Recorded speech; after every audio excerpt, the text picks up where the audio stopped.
Roman Reigns retained the WWE Undisputed Championship. It's our company mission to put smiles on people's faces. And that's what we're trying to do in this time when I think people really need to have those smiles. It might not be the perfect product, but it is the product, and it is what it is right now, and we're trying to put those smiles on your face. So give me my smile. Where's my damn smile? Night 1 of WrestleMania was absolutely unbelievable, but how was WrestleMania Night 2? I guess the biggest difference is that Night 1 gave us that smile that Triple H is always talking about. Tune into WrestleMania, we'll put a smile on your face. And Night 2 is why I have trust issues. And look, I get where WWE are coming from. The story is not finished, hard times breed better men, 1,000 days as Universal Champion. This was just a bump in the road. Cody will get his moment. But it won't be the same. Next time he will face Roman, it will be a lot more predictable. Cody was as over as you could possibly be. This was supposed to be Cody's night. It won't hit the same the next time we see this match. Well, poop. It didn't happen. Clash at the Castle, Elimination Chamber, and now WrestleMania. Smile.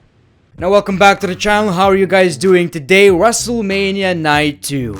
Ups and downs. Unfortunate moments, good matches, bad results. Let's talk about WrestleMania 39 Night 2. The show kicked off with Brock Lesnar versus Omos. My expectations for this match were a lot higher. This was the most basic match you could imagine between Omos and Brock Lesnar. Omos being the big man throwing Brock Lesnar around, but then Brock Lesnar finally hitting those suplexes. Now don't get me wrong, I actually enjoyed this match. I liked the atmosphere, the crowd were really into it. I just feel like when you put Brock Lesnar against Omos, with that match you should kinda tell us why. And the big moment of the match was just an F5, which is impressive, I know, but very expected. So Brock Lesnar beats Omos at WrestleMania. So it's not like I really mind this match, but after watching this I feel like WWE didn't give us an explanation, a reason on why this match happened. I kept talking about how this match is going to surprise us, and it looks exactly the way you would imagine this match if it was booked as simply as basic as possible. Women's WrestleMania Tag Team Showcase match. I feel so bad, but this was horrendous. This was the worst match out of the two nights. I feel bad for saying this, but honestly, this was just bad. I mean, we did get a moment or two, but nothing too memorable. I feel like this match didn't need to be on the card. Now, as expected, Shayna Baszler and Ronda Rousey won the match, and they didn't even create a WrestleMania moment. Shayna didn't turn on Ronda, which seemed like the only reason this match exists in the first place. I would rather see Ronda Rousey versus Shayna Baszler at WrestleMania than this match. So I would say this was the worst match out of the two nights. Man, they had Bobby Lashley coming out with that Andre the Giant Memorial Battle Royal trophy.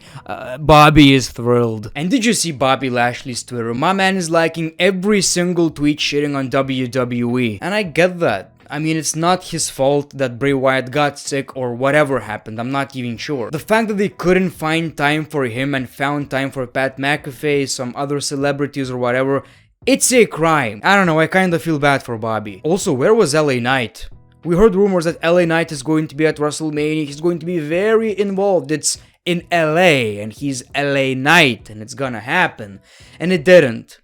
So, yeah, some very questionable decisions. The real show begins. Sheamus versus Drew McIntyre versus GUNTHER Intercontinental Championship. This is when things got good. One of these matches where you know it's gonna be good and it's exactly how imagined. We all know how great GUNTHER's Intercontinental Championship title reign is, but seeing this match, seeing three men beating meat in the ring, wow, that sounds wrong. It just makes that championship look like a world title, man. This was a very physical match. I've never seen so many red chests in the ring at the same time. Now, of course, while watching this, you have that feeling that GUNTHER is obviously retaining, but they did a great job with the near falls. At times, it really felt like Drew McIntyre or Sheamus is taking that Intercontinental Championship. They did an amazing job. If you like Sheamus versus GUNTHER, you will absolutely enjoy this one as well. In the final moments of the match, Sheamus hits Drew McIntyre with a bro kick, goes for the cover, but GUNTHER jumps on Sheamus out of nowhere. Powerbomb on top of Drew McIntyre, then he picks up Drew McIntyre, another powerbomb, and GUNTHER retains the Intercontinental Championship. Yes, people, we have a man who needs to break that Intercontinental Championship title record. No one else,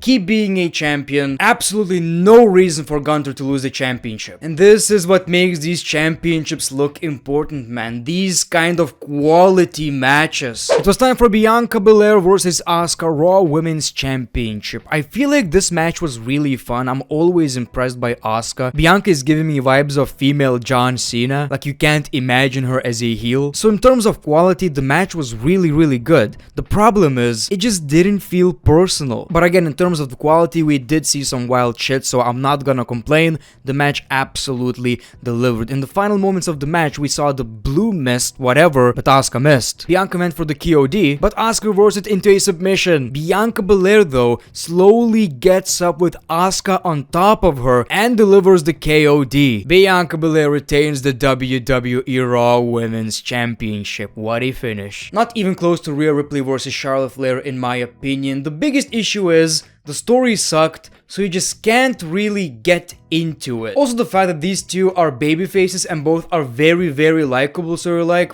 I don't even care who wins. I like them both a lot. Okay, the Shane McMahon stuff absolutely broke my heart. The Miz complained to Snoop Dogg for allowing Pat McAfee to face him last night. You wanna do it again? My bad. So this whole segment set up a Shane McMahon return, who actually got a great ovation. People missed Shane McMahon. We all know that Vince McMahon fired him back in the day, so I was really happy to see Shane back. So we see the typical fake ass Shane McMahon punches, Irish whip, and then Shane McMahon jumps, lands on his feet, and breaks his ACL. Shane McMahon couldn't get up, and we saw this very unfortunate moment where The Miz doesn't know what to do. Shane McMahon is not getting up. We knew something is wrong right here. Thankfully, Snoop Dogg improvised. He punched Miz on the face. He punched him again. And we got the greatest people's elbow of all time. The way my man hit those ropes. And it looks like the man doesn't weight anything. This was absolutely hilarious, but thankfully he saved this segment. So yes, Snoop Dogg just defeated The Miz, who previously main evented WrestleMania. Man, I feel sorry for Shane McMahon. Man. I mean, before the match, he almost cried, talked about how much he appreciates the crowd reaction. Like, after watching this, I was like, holy shit, can you imagine how Shane McMahon feels right now? Just try to put yourself in those shoes. My man returned, got a great ovation, and couldn't even wrestle for more than a minute. He had to leave.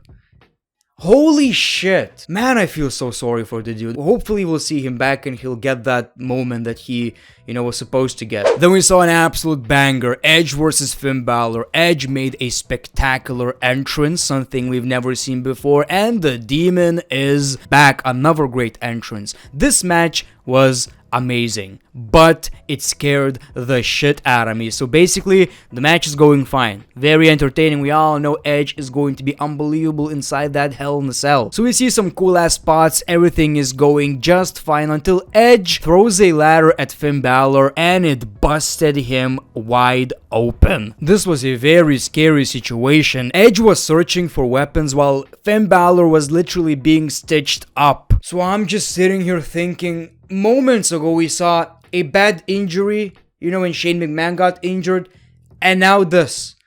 I was like, the match is gonna end. Most importantly, how is Finn doing? It's like all of a sudden this WrestleMania got cursed. And not only by bad booking decisions. But the match continues. Mad respect to Finn Balor. He didn't need to do this, but he did. It looked like nothing wrong happened right here. My man still wrestled and gave us an unbelievable match. We even got the coup de grace through the table. Unfortunately, it didn't land. Spear by Edge couldn't get the job done. Then Edge beats Finn Balor with a red steel chair for whatever reason. Not sure why. And he did his signature chair spot. This looked brutal, especially knowing what happened a few minutes before. So yes, people, surprisingly, Edge wins at WrestleMania, but you know what? It actually makes sense. You see, people, we all want Finn Balor to win because obviously he has a lot more to gain, but when you look at the story, the Judgment Day almost game-ended Beth Phoenix. So Edge got his revenge. He finished that story.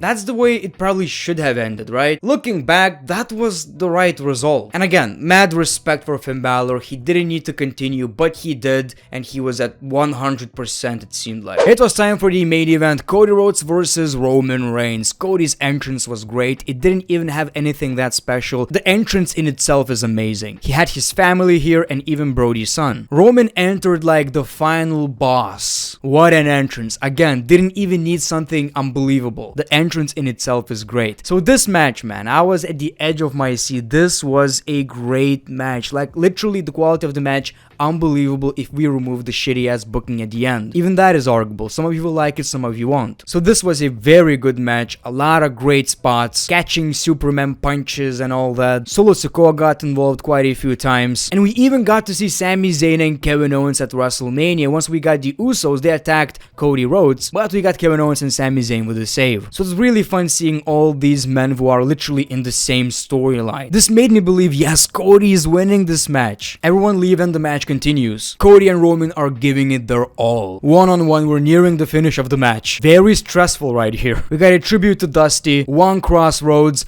another crossroads. Cody is winning the match. He went for the third one, and we see Paul Heyman with the distraction. Referee puts his attention to Paul Heyman. We see Solo Sikoa, Samoan Spike, and of course a goddamn spear. Roman Reigns retains the WWE Undisputed Championship. Man, I was so angry about this. This felt real to me. I know why WWE are doing it. It makes sense kinda. I still hate it though. It's one of these scenarios where it just wasn't needed. Just do what's right. People literally paid to see Cody finally winning that championship. It just felt right. It was a perfect opportunity and it just didn't happen. Smile.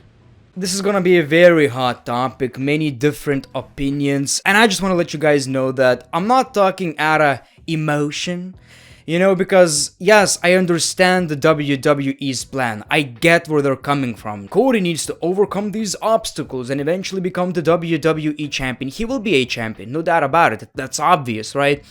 But the thing is, no matter what happens in the future, SummerSlam, another WrestleMania, doesn't matter, it's not gonna hit the same. This match had that unpredictability. The next time they face, we all know Cody is winning, so that's a big difference. We don't know if Cody will ever be this hot again. It was just the right time to pull the goddamn trigger, give Cody the championship. If this happened at SummerSlam, and then we can have this match again at WrestleMania, even though it would be predictable, I would be okay with it, but you will never get the same vibe again. It's all The Rock's fault. But anyway, people, of course, WrestleMania Night 2 had some quality matches, but overall wasn't as good as Night 1. But thank you for watching this video. I'll see you tomorrow in my Raw review, The Great One. Peace, love, and hugs. It's been a pleasure.